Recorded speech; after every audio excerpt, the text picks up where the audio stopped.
Oi, eu sou Dani Jacobsen e está começando mais um Mãe Sem Culpa, um programa que fala sobre maternidade com muita informação, acolhimento e, é claro, sem culpa. Está chegando o frio e com ela a estação mais temida pelas mães. E com ela, infelizmente, muitas doenças respiratórias. Hoje vamos falar sobre este assunto. Então eu trouxe uma especialista para falar sobre esse assunto, doenças respiratórias. Eu trouxe a pneumologista pediátrica, doutora Daniele Dalmora. Doutora, seja muito bem-vinda aqui no programa, é uma honra recebê-la. Obrigada, eu que agradeço o convite. Num período, de tanta demanda de doenças respiratórias e emergências lotadas, como mãe, eu também percebo como deve ser angustiante não estar sabendo o que está acontecendo, e tendo que decidir, levo ou não levo meu filho na emergência, o que fazer agora.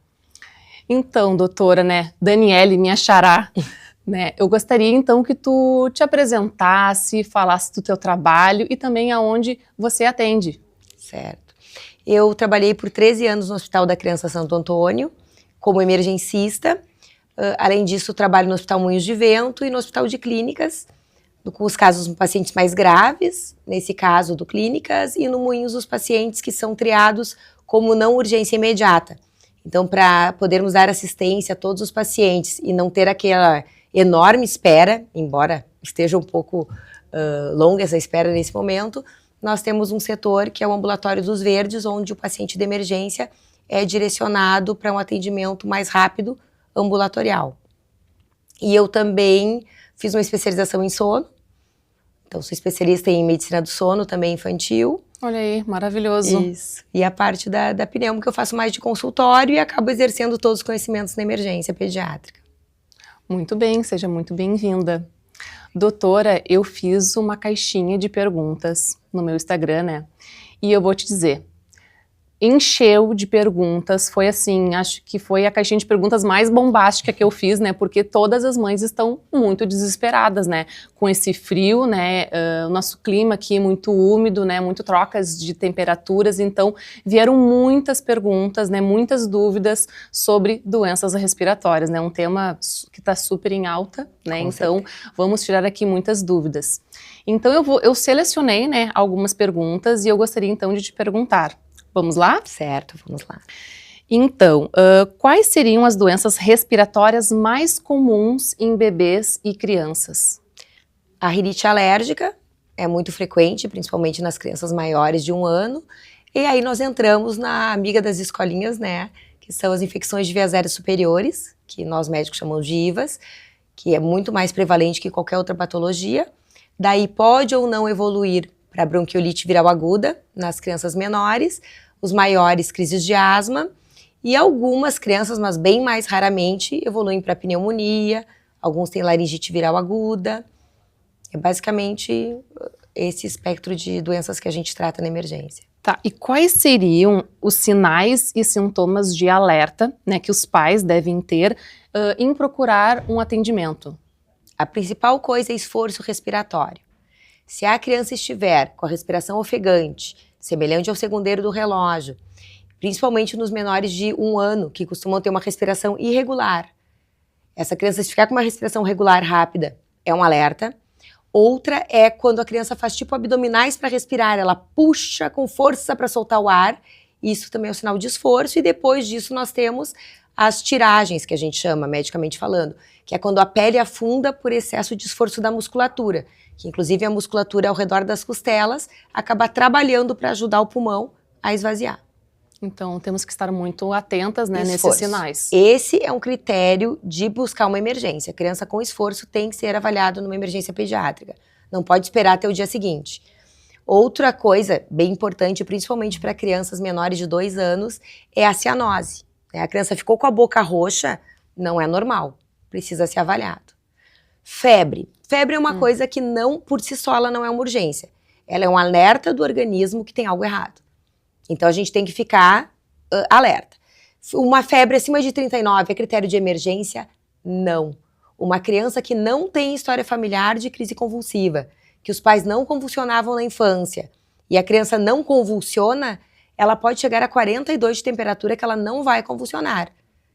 Se ela convulsionar associado à febre, nós temos que investigar a causa da infecção. Mas não é esperado. A temperatura, ela é uma coisa benéfica do organismo, é uma luta do nosso corpo para... Só se ela persistir, né, por um período aí de 72 horas. Se for um febrão acima de 39, a gente recomenda que reavalie em 24 horas. Tu não precisa sair correndo na madrugada, mas vai buscar uma assistência nas primeiras 24 horas. Febre mais baixa, abaixo de 39, a gente pode aguardar 48 horas, observando o estado da criança.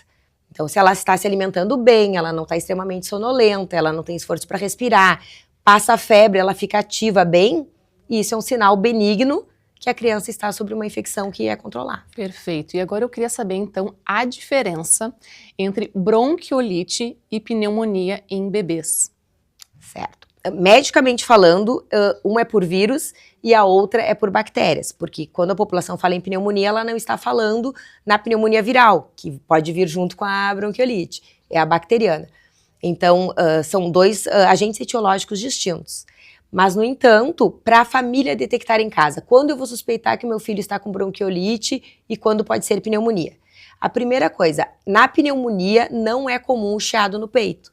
Então, se a gente ouve aquele ronquinho na saída do ar, ele costuma estar mais associado à bronquiolite ou à asma do que à pneumonia. A pneumonia é uma criança com estado geral mais prostrado, a criança está mais caída, tu vê que é uma criança doente, e ela pode ter só febre alta, ou média, pode ser, 38 de temperatura já pode ser de uma pneumonia. Mas vai ter febre. Mas vai ter febre, tá?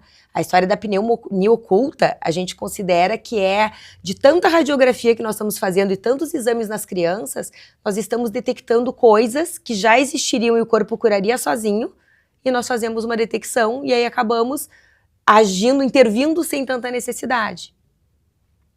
Sim. Então, assim, como seria então a prevenção para essas doenças? Principalmente, né, que a gente está falando, né, de bronquiolite e pneumonia.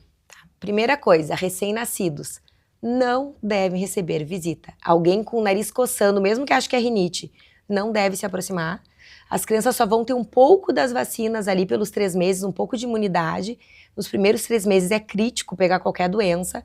Então elas devem ficar realmente mais resguardadas, mais na bolha dentro do possível. Outra coisa é dormir bem. O sono é essencial para a produção das nossas defesas, para organizar todo o nosso organismo. Tomar muito líquido, se alimentar bem, coisas básicas são as essenciais, assim, nessas situações. Sim, tu falou ali no início, né, não receber visitas. Como é difícil, né, essa parte, né, das pessoas respeitarem, né, isso, porque a criança não tem nenhum tipo de imunidade, Sim. né, então isso aí fica um pouco mais difícil, né. E todos querem conhecer, né? Todo mundo. Tá todo mundo animado, querendo conhecer, mas realmente, para proteger o bebê, principalmente no inverno, o ideal é não ter visitas. O mínimo possível, só os cuidadores imediatos. Depois dos 3 meses, 4, pode começar a ter mais visitas, mas no início, quanto menos, melhor. Tanto é que quando eu recebia, né, agora já eu já pedi assim, eu era aquela mãe chata, né, tá, tu quer, vai lavar a mão, põe a máscara, né, então tem todo um cuidado especial também, né, quando vai visitar. É o ideal. Pode não acontecer nada e a pessoa ter sorte, mas se a criança adoece, é um problema. Tá, e qual seria então o tratamento para crianças com asma? Existem 2 tipos de tratamento. A criança com asma, o tratamento agudo, que é da crise mesmo, e o tratamento preventivo. Quando vai se pensar num tratamento preventivo?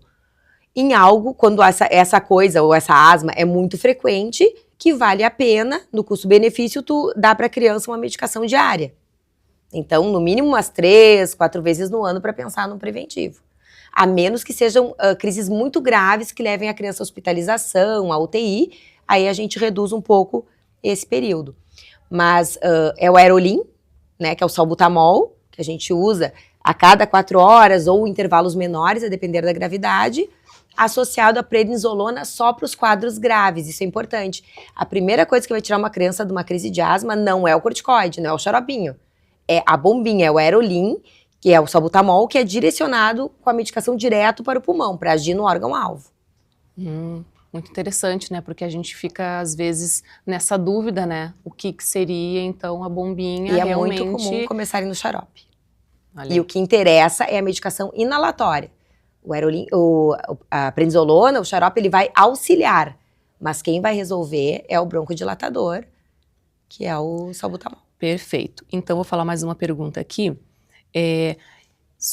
Eu recebi muitas perguntas sobre tosse. Tá? Então, eu quis dar uma resumida aqui numa pergunta, perguntando qual seria a causa mais persistente, assim, de uma tosse, né, que está ali incomodando, né? Então, qual a causa mais comum de uma tosse persistente? É o gotejamento pós-nasal. A secreção que nem está saindo visivelmente, fica pingando na garganta e dando aquele... Mas fora isso, tem vários diagnósticos diferenciais. Pode ser um bebê que esteja chiando, nós temos que auscultar para examinar. Pode ser refluxo gastroesofágico, o próprio refluxo sobe, irrita a via aérea, a gente acaba tossindo. E pode ser também uma sinusopatia, um quadro de rinite alérgica, mas o mais comum nesse período do ano é ser viral. Viral, muito bem. Porque eu recebi muitas perguntas, né? Por que a criança fica, né, com uma tosse, e às vezes não tem nenhum sintoma, né? E a criança ali tá numa tosse que não passa nunca, fez vários tipos de prevenção e tratamento e não cessa. Se piora quando a criança deita, fala a favor de gotejamento pós-nasal e também pode ser refluxo. Mas o refluxo vai se observar que quando a criança se alimenta também dá um pigarrinho ou uma tosse. As crianças maiores até falam que tem uma coisa quente passando aqui atrás. Então tem vários diagnósticos diferenciais, mas o mais comum disparado é o resfriado. Tá. Quais os cuidados especiais que os pais fumantes devem ter com seus filhos? Essa é uma pergunta difícil. O ideal é parar de fumar. Não tem milagre. Por mais que a pessoa fume fora, troque a roupa, a gente fica liberando toxinas. E isso irrita. E por que é tão importante para a criança não ter contato com o tabaco? Porque ele acaba lentificando a limpeza que os nossos cílios fazem. Nós somos cheios de, tipo, como se fossem varreduras nas vias aéreas. E esses cílios ficam paralisados pelo efeito do cigarro. Então a gente não consegue ter o que a gente chama de higiene brônquica, que é essencial para proteger o pulmão. Então o ideal é, em grupos, se conscientizar, tentar parar de fumar. É difícil sozinho. Tem vários grupos de apoio, os pneumoadultos, tem várias medicações que dá para tentar fazer uso para auxiliar. Tá, e já pegando esse gancho, o que a fumaça, né, o cigarro pode causar numa criança? A coisa que mais está nos assustando agora é o cigarro eletrônico, né? O próprio vape nos adolescentes está destruindo o pulmão deles como se fosse... Eles têm um pulmão de uma pessoa de 70 anos que fumou a vida toda. Enche de buracos, fica todo enfisematoso, muda a arquitetura do pulmão e ela passa a não ventilar. E aí tu morre por asfixia, assim, tu fica... É muito triste. E mesmo a criança que tá sentindo... fumante passivo também? Também. O fumante passivo tem risco, mas claro, o risco do cigarro não chega a ser tão grave quanto o do vape. O vape ainda consegue ser pior, é potencializado. Mas o próprio cigarro acaba prejudicando, deixa a via aérea mais hiperestimulada. Então, quando tu entra em contato com o vírus, o teu pulmão vai reagir absurdamente, vai chiar muito mais. Sem contar que o próprio fumo passivo da criança no útero, né, que quando o pai fuma ou a mãe fuma, fazem com que ela tenha um pulmão também prejudicado. A formação pulmonar não é a mesma. Asma, bronquite... Tende a ser um bebê chiador pro resto da vida, né? Já nasce chiando e tendo bronquiolite, é a tendência a seguir. Porque até então é assim, tu tem bronquiolite até os 2 anos, 1 ano e pouco. Sai disso, aí entram os quadros mais alérgicos. No primeiro ano de vida costuma ser mais viral mesmo. E são formas diferentes. Aí depois vira para algo mais alérgico aí. Isso, aí depois vai se ver quem são os alérgicos. E aí tem a história familiar, o ambiente, aí entra o cigarro é péssimo. Nossa. Né, a gente não tem ideia, né, quanto o ambiente familiar pode estar até prejudicando, né, a criança. E a epigenética, né? Nós temos gêmeos separados ao nascimento, conforme o ambiente, a criança tem um desenvolvimento totalmente diferente do ambiente do outro. O ambiente, além da genética, ele consegue modular a parte genética, o que a gente vai expressar e não vai expressar. É muito interessante. Muito, realmente. Vamos falar agora um pouco sobre apneia do sono. É comum em crianças? Não, é bastante raro, mais ou menos 1 a 5% dos casos, e geralmente é por aumento das adenoides, que é uma glândula, como se fosse a nossa amígdala, que é atrás do nariz, que chamam de carne esponjosa. E é corrigido e curado com uma correção cirúrgica em mais ou menos 90% dos casos. É uma coisa bem simples de tratar, só que tem que se fazer o diagnóstico. E o que é o alerta para a família? Pensar, meu filho pode ter apneia. Pausas respiratórias durante o sono. Roncar pode ser um alerta de que a criança tem apneia. E outra coisa é a face do respirador oral. Ou seja, a criança fica com a boquinha mais aberta, tanto tempo, com o narizinho mais afilado, o lábio superior começa a ficar mais afinado e os dentes começam a ir mais para frente. Isso é a face do respirador oral. E nesse caso é o magrinho agitadinho. E tem também o paciente com sobrepeso mais sonolento. Mas o mais comum na criança é o agitado, que parece hiperativo, mas pode ser só um respirador oral. Que loucura, né? A minha filha, ela tem esse ronquinho. Ela dorme, né, com a boquinha mais abertinha.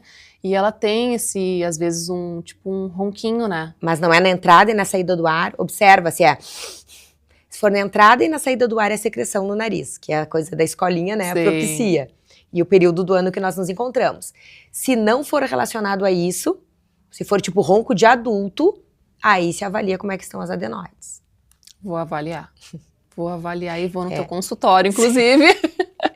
Certo, mas a parte de adenoides, quem assume daí é o otorrino. Aí eu encaminho pro colega. Tá bom. Mas o diagnóstico a gente faz sim. Tá. Agora vamos entrar então na fisioterapia respiratória, tá? Quando que é indicado e qual é o papel da fisioterapia? Bom, a fisioterapia ajuda muito na higiene brônquica. Então, numa pneumonia, é essencial o tratamento. Num paciente com bronquiolite mais grave, a gente tem vários lá no clínicas internados em alto fluxo, que já é acima do oxigênio, né? A gente já tem uma pressão junto. Elas fazem um trabalho fenomenal, assim. Outra coisa, se tiver áreas de atelectasia, o que é isso? São umas áreas branquinhas no raio-x por plug de secreção que não ventilam. O fisioterapeuta faz suas técnicas lá e remove aquele plug e consegue que o pulmão todo ventile como um todo. No caso inicial, a fisioterapia não costuma ajudar muito, mas nos casos de internação, nos casos de pneumonia diagnosticada, é essencial. Porque eu precisei em algum, né? Porque eu sou fisioterapeuta, na verdade. Não sabia! Eu sou fisioterapeuta, mas não pediátrica, né? Sim. Então, eu sou muito fã da fisioterapia, né? Sou suspeita para falar, né? Mas toda vez que a minha filha entrava com algum quadro, assim, mais resfriado, né? Com muita secreção, eu já chamava a fisioterapeuta lá em casa para fazer uma respiração, né? Mais profunda. Isso, para tirar a secreção, fazer aquela lavagem. E vou dizer, realmente é libertador, né? Tu vê aquela criança depois, é um pouco, não traumático, né? Mas é ruim, né? Aquela aspiração, né? Mas é muito benéfico, né? Depois eu vejo como ela respira depois alivia melhor. muito na hora, né? Muito. E para os menores de 1 ano, eu acho super válido fazer bastante aspiração. Para os maiores de 1 ano, eles começam a ficar mais traumatizados. Aí eu sou um pouquinho mais cautelosa, mas se estão internados, não tem o que fazer, nós não temos opção, né? Com certeza. Então, vamos falar também, teria algum exame para investigar a imunidade da criança? Existem vários exames. A questão é quando pesquisar, né? Quando procurar um imunologista para fazer uma avaliação completa. Geralmente a gente tem que pensar em algum defeito da imunidade. Numa criança que tem pneumonias de repetição, associadas a otites, associados a muitos quadros infecciosos, é um critério, porque a gente tem que excluir algumas doenças genéticas que podem causar isso. Paciente que tem sinusite também de repetição deve ser avaliado por um bom otorrino. O que mais? Vamos pensar. Paciente que tem algum transtorno que não está crescendo bem, a criança não está desenvolvendo bem. Ela, além de ter um monte de infecção, ela não cresce. Isso é outro critério, porque todas as doenças mais benignas, elas costumam permitir que a criança cresça. Tudo que é mais grave ou mais crônico atrapalha o crescimento, principalmente ali na estatura ou no ganho ponderal, que é a primeira coisa que a gente percebe. Então, tem que avaliar. É normal viroses, resfriados, mais ou menos umas 8 vezes no ano. Tá? De 8 a 12, dependendo da faixa etária. Então, é triste. Nossa. Porque a criança está doente uma vez por mês e ainda acaba concentrando mais no inverno. Sim. Mas com o passar dos 3 anos, que a imunidade já está mais organizada, mais fortalecida, os episódios reduzem. Uma criança que está sempre tendo não é normal. Não é normal ter amidalite 8 vezes no ano. 7 vezes no ano. Então, tudo que for demais é bom avaliar. E aí, o seu pediatra pode encaminhar. Tem vários vários imunologistas que trabalham muito bem aqui em Porto Alegre, tem um centro muito bom, e para fazer investigação quando precisar. Então, mãe, tá chegando agora o inverno, né? Vamos se prevenir, porque eu acho que a grande chave é a prevenção, né? Então, procure também um especialista na área, né? Que vai te dar tirar todas as dúvidas, vai te orientar da melhor forma possível, né? Então, te agradeço por todas essas perguntas e respostas, foram maravilhosas, muito objetivas. Objetivas, né, de emergencista, né? Emergencista vem aqui e vai. Mas ótimas, porque realmente tirou dúvida de muitas mães aí que estão apavoradas com esse inverno, né?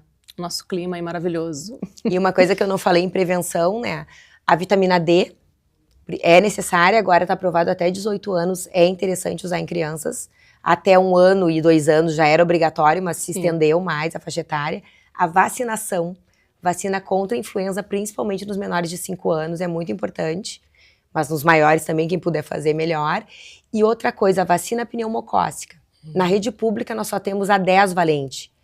E a cepa que está causando pneumonia hoje em dia é a 13. Desculpa, é a 19A, que tem da 13, pneumocócica 13 em diante. Então, tem na 13, na 15 e na 20. Na privada, nós já temos essas 3 vacinas. Mas na pública só tem a 10. Então, conforme a imunização que a gente faz, a gente tira de circulação as bactérias e outras resolvem assumir o papel para fazer a doença. Então, e a partir de que idade pode fazer essa vacina? Essa é a mesma que se faz para bebê.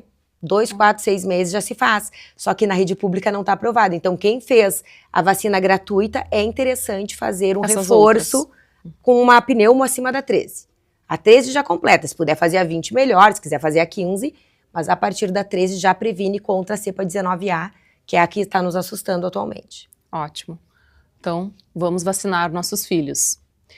Então, a gente vai entrar agora no quadro. Você sabe usar um espaçador? Então, eu queria, doutora, que tu mostrasse para nós, né, como é na prática usar, né, um espaçador, porque eu acho que é a grande dúvida de muitas mães. E também, o que é um espaçador? Né, explicar o manuseio dele, né, corretamente e na prática. Pode alcançar aqui, por favor? Obrigada. Certo. Eu acho que a primeira coisa que a pessoa tem que entender na técnica do espaçador é por que ele existe. Só as partículas do centro de um jato vão conseguir se quebrar a ponto de ter menos de 10 micras e ultrapassar nossas defesas do pulmão. Senão aqueles mesmos cílios que fazem a varredura que eu falei vão puxar a medicação para fora. Então, por isso a importância de um espaçador. E mesmo um adulto que for usar em forma de spray, é interessante o uso pela dinâmica, pela cinética da coisa. Crianças que não conseguem mergulhar, fazer a apneia, o que a gente faz? A gente usa com a máscara, tá? Justamente para que a criança respire pela boca e faça o fluxo de ar com a medicação. A máscara tem que cobrir o nariz e a boca da criança. E o pescoço tem que estar reto, não pode ser assim, nem assim, é retinho. Importante sempre tirar a tampa, já me aconteceu de me ligarem que não saía spray, mas não tinha tirado a tampa. Agita o spray e aí com tudo preparado vai se fazer o jato. Essa medicação vai ficar toda presa dentro do espaçador, até que a criança puxe o ar, porque quando ela inspirar, tem uma válvula aqui, que é bem fininha de papel, que ela vai ser aberta.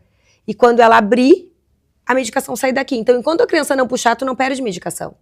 Mesmo que ela brigue e tire do rosto, tá ali o remédio. Coloca na máscara e a criança aspira. Umas 3 respirações entre cada jato é o ideal, tá? A gente costuma, às vezes, falar contar até 10. O problema do contar até 10 é, eu tô falando e eu não puxei o ar nunca. E aí, se tu tá contando os 10, eu não vou usar o remédio. Então, pedir para que a criança puxe pela boca. A criança maior, geralmente a partir de uns 5 anos, que tem a cognição para mergulhar, ela consegue fazer com o espaçador bucal. E isso acaba melhorando muito a técnica. Porque aí a gente vai conseguir puxar e não vai ter a questão nasal intervindo.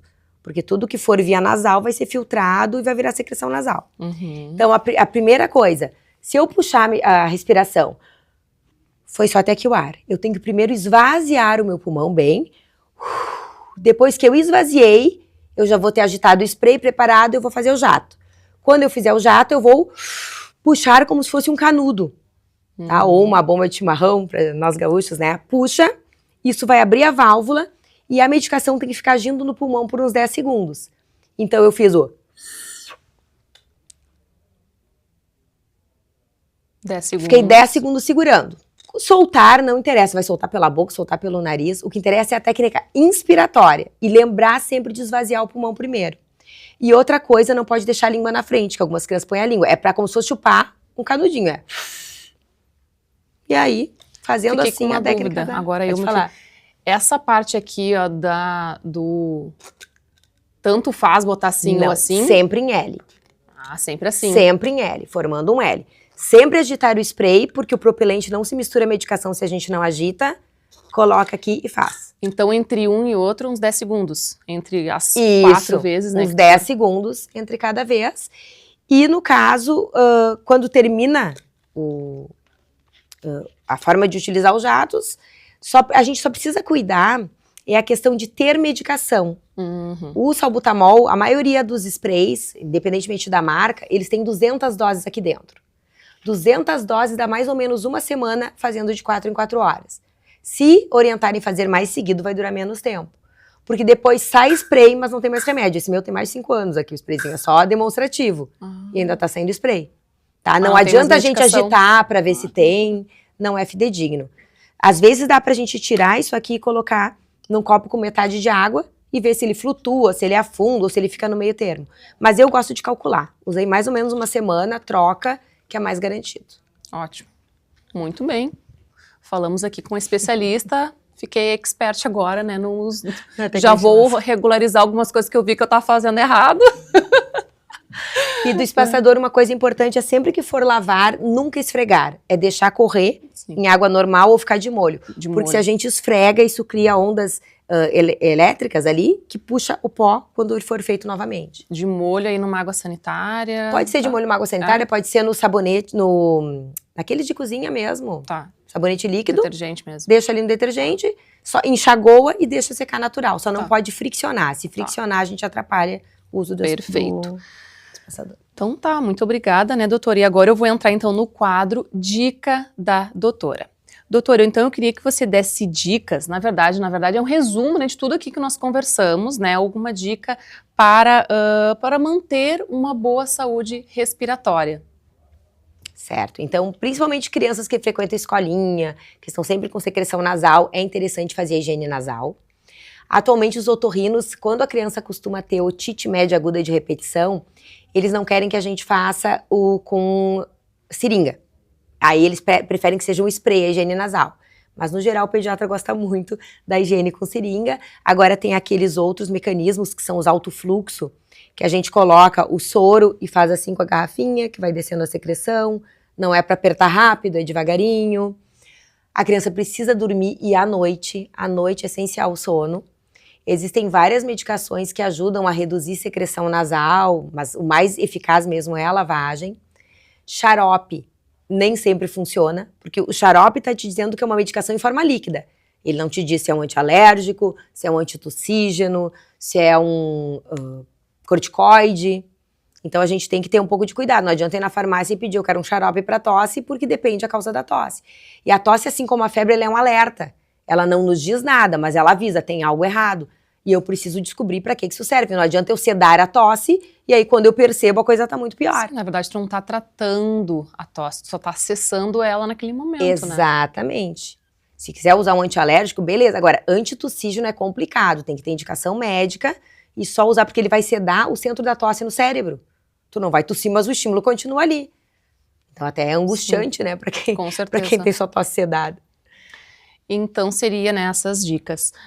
E também manter, quando a gente estava falando também do ambiente, né, da casa, né, ter todos esses cuidados, né, com fumaça, com cigarro, né, que eu vejo que é muito importante. Mofo também. Cuidar, paciente que é muito atópico, a gente não varre a casa, tem que passar pano, coisa úmida. É muita umidade, né, aqui no nosso sul, né, então cuidar muito, né, com essa questão também. Se a criança tosse sempre que tá no quarto, observar se troca de ambiente, se ela tosse menos, tem várias coisas assim pra gente observar. A questão é estar alerta e não se desesperar. Que situação de praticamente desespero é esforço respiratório, tem que ir na hora. Agora o resto, tá tossindo, fez o primeiro pico febril, dá para observar desde que a criança fique bem quando baixa a febre. E se a febre não baixa? Ah, tá 2 dias mantendo 38,5, 38. Também não é urgência, é o corpo da criança se defendendo. Ele pode ser examinado pelo seu pediatra no consultório, não precisa ser na emergência. Perfeito. Muito obrigada por essas dicas maravilhosas, né? Tirou muitas dúvidas aí de muitas mães. Doutor, então assim, queria te agradecer pela presença aqui no programa. Foi uma honra, né, receber você aqui, que realmente, né, eu acho que é um momento, tu veio no momento certo, né, de doenças respiratórias, chegando agora inverno, com certeza vai ajudar aí muitas mães. Então, muito obrigada. Muito obrigada, eu que agradeço a oportunidade e espero ter esclarecido as dúvidas principais das mães, né? Tem muito assunto para falar sobre tosse, mas acho que tendo uma noção que a tosse não é... A tosse é um alerta, não é ela em si o problema, eu acho que já começa melhorando, e mesma coisa a febre. E você aí de casa, se quiser participar ou interagir aqui no programa Mãe Sem Culpa, vou deixar o meu @ aqui na tela. Pode mandar vídeos, dicas, perguntas que eu vou ter a honra de responder vocês. Então agora eu gostaria de finalizar o programa com uma mensagem final. Filhos são prioridades e a saúde deles também. Cuidar da saúde respiratória dos nossos filhos é um ato de amor e cuidado. É importante criar um ambiente saudável, promover hábitos saudáveis e buscar ajuda médica quando necessário. Se você está preocupado com a saúde respiratória do seu filho, saiba que há muitos recursos disponíveis para ajudar. Não hesite em procurar um especialista na área para tirar suas dúvidas e preocupações. Cuide da saúde do seu filho hoje, pois um futuro saudável começa com pequenas atitudes e a prevenção é a palavra-chave. Vamos juntos garantir que as nossas crianças tenham a saúde que mereçam. Um beijo e até o próximo Mãe Sem Culpa.